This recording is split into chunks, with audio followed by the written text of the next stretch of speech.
This is Mavic Air 2. You may have some questions, like... So what's different? Well, let's start with the larger sensor. There's a lot more pixels, 48 megapixels to be exact, which means you can do this. And then shoot a hyperlapse in 8K. With Smart Photo, every shot is a masterpiece. Yeah, but photos aren't really my thing. Don't worry. We've got you covered. It also does 4K 60p video. You can also slow things down. Way-do. And yes, there's HDR video. How's the flight time?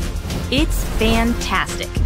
You're looking at up to 34 minutes in the air, a new record for the Mavic series. We've added OcuSync 2.0, so you can fly longer and see clearer. What if I'm not a great pilot? That's where Focus Track comes in, so you can fly like a pro.